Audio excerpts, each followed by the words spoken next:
So silkscreen Aquatint is a type of collagraph where you apply some material onto a surface or board or plate and you ink it up. And it's a type of intaglio process that tries to mimic the traditional way is to etch or etch copper. So this has a little bit of tones that's created by something called Aquatint. That's why it's called Aquatint, silk Aquatint. It's mimicking something that holds a value with little pits that had been etched onto the copper plate. So traditionally, you'll dust this with some kind of powdered rosin, which is a tree sap. You dust it on and melt it on so it protects the plate in the acid. And after it's been eroded in the acid or corrosive salts, it will hold ink in those areas. So to mimic that, here's a fabric that has a mesh pattern in it, so it could hold a uniform inking pattern. So for this plate, this is what it looks like. So you can see that these are pits that the inks got into.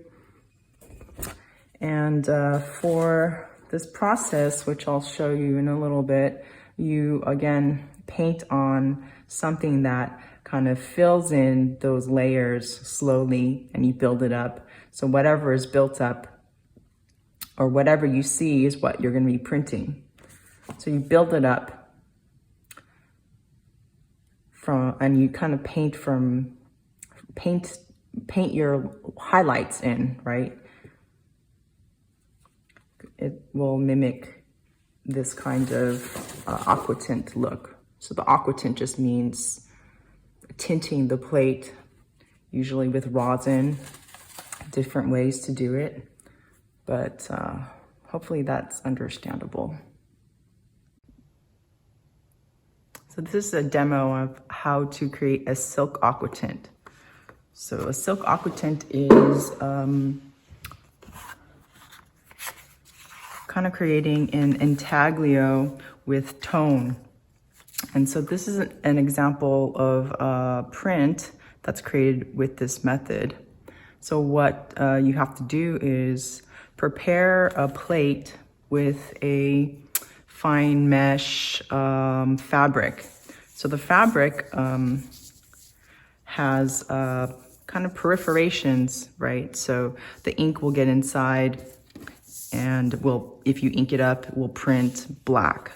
So here I have a plate that has been prepared, and then I painted a acrylic medium with gloss, with white, opaque white, so you can see it on a black ground, and you build it up slowly. So what happens is the acrylic polymer is a plastic which seals the plate, right? So if it's glossy and you wipe it away, it will print in a highlight. So it prints from dark to light. So how you can do this is using a plastic plate that I've given. You can also use something called hips. This is another different plate that you can use, but basically something stiff or cardboard. But if it's a cardboard, you'll have to seal it on both sides with acrylic medium. But here I'm going to show you how to do this with the plastic plate. So you have a plastic plate that is used for dry point. So you know it has a plastic protective cover on it. So you could remove that.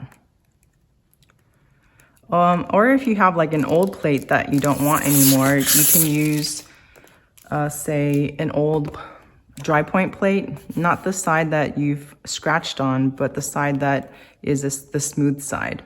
So you could cut this with a blade. Remember to score it lightly, and then you could break it. But I have this here prepared and ready. So I'm trying to also prepare and cut the mesh fabric to size. So you want it to overhang about 1/4 inch all around. And also you want it, when you're adhering it later, you want it to be adhered on a bias, like just a little bit. So it would prevent fraying. So right now I'm gonna just cut this down to size with the blade. So I prepared the fabric. Should cut this little end off, but it doesn't really matter. And then I'm gonna coat my plate with some kind of acrylic medium to adhere this fabric to your plate. So I gave you some black gesso, which is an acrylic based medium. So I'm gonna water it down, because if I apply this to the plate, it's gonna be too thick. So you see there's like texture on it, and it's gonna dry too quickly. So what I'm gonna do is kind of water down your gesso. That was a little bit too much water, but you wanna water down your gesso and coat the plate before you adhere the silk Aquatint, silk, or this is a silk screen mesh, which is a plastic polymer. Or you could find like something at the fabric store called organza, something that's see-through, something that has a fine mesh. So right now I'm just coating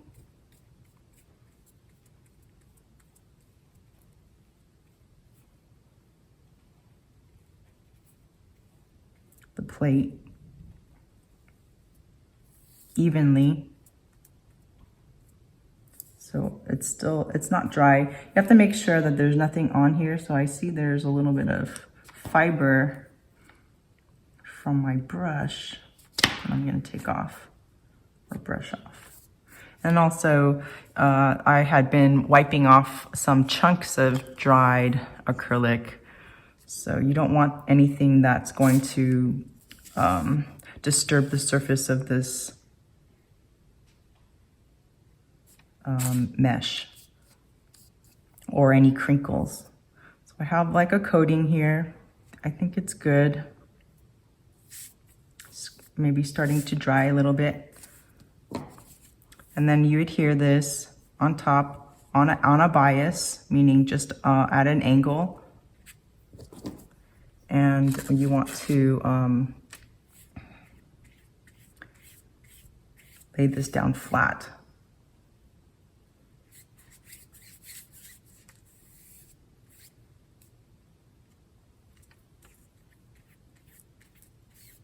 I'm just applying a little bit more of my black gesso, or if you have acrylic paint.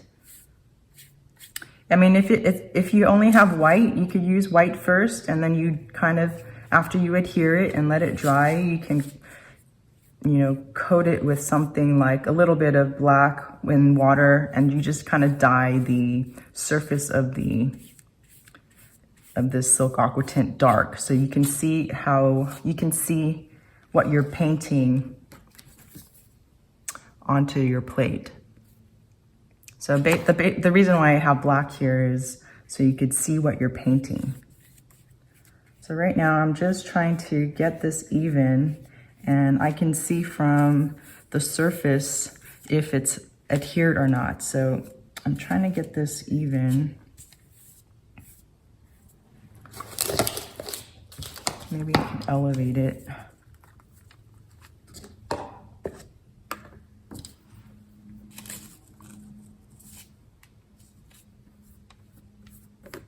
And see, this fabric had a little bit of a crinkle in it, which isn't very good.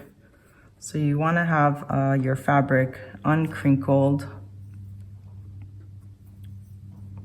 That could print a little differently than the rest of the plate. So as you can see,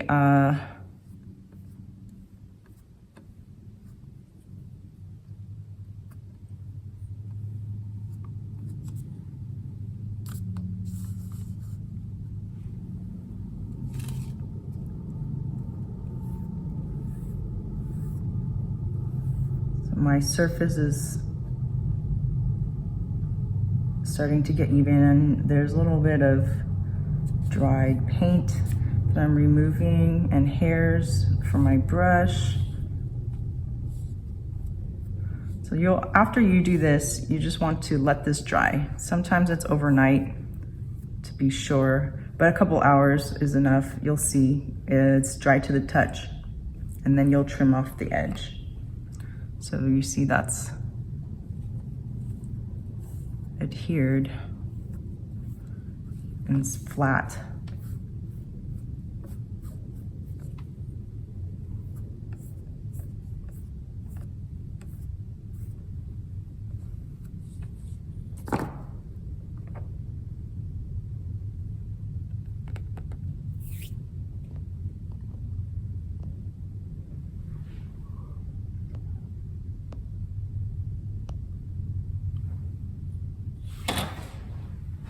I don't know if you can see that, it's flat. There's a little bit of a crinkle here. So maybe you could iron it beforehand. But it's adhered, and let this dry for a couple hours. So once your fabric is dried onto your plate, you want to make sure everything is secure. Make sure that all of the edges are glued down. And then with a sharp knife, maybe a fresh blade, you can just trim off the excess material.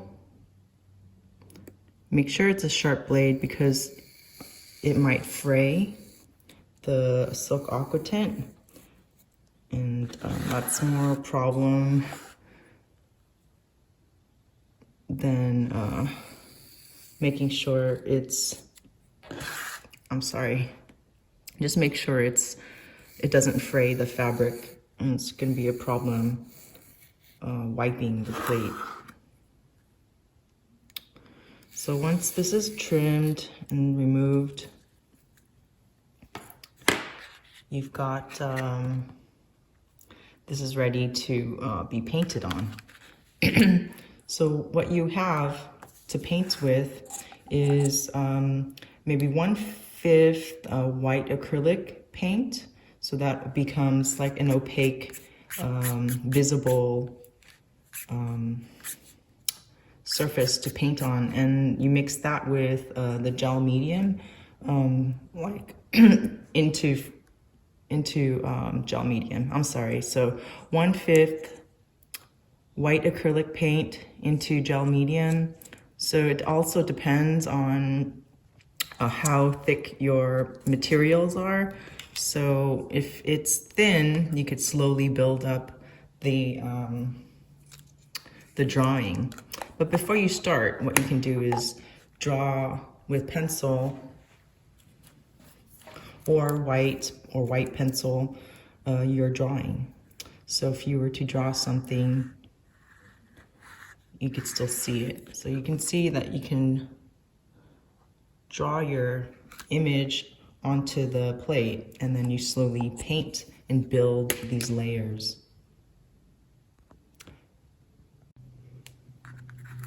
So you see here, there's very thin, washy area. It's like very shallow buildup of ink or paint. So this is just kind of an example. So I left these areas open so that should print the darkest. So these are left. I tried to leave a little bit of unpainted mesh. So what happens is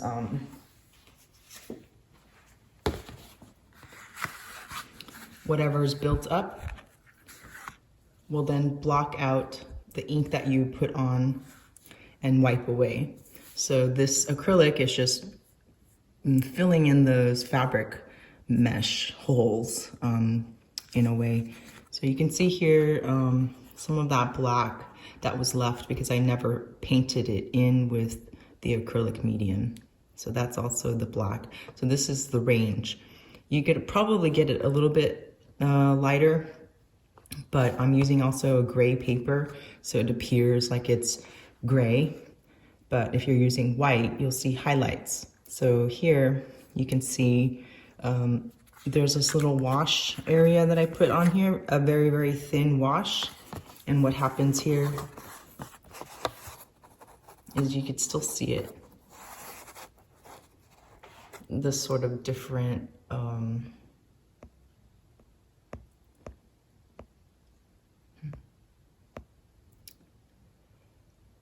think you could still see it. You can see there's like a little bit of a gray area and then a darker. So this part, I guess I'm talking about. So everything that you don't paint, even though everything that you don't paint will be the darkest, and even if it's a light wash, you could play around with that. You can create just a slight variation. So here I tried to play with different thicknesses of the white acrylic medium to build it up. So you can also see here's a little bit heavier, and you can see it was wiped a little bit lighter and a little bit darker. And here's it's a little bit darker here. So play around with sort of the gradations you could do, and then proof it and then see what you need to modify. So this could be a little modified a little bit more. Maybe I could put highlights in the background or on the streets, maybe in this area to push it back a little bit or make the background a little bit more delineated. So have fun and play around with that.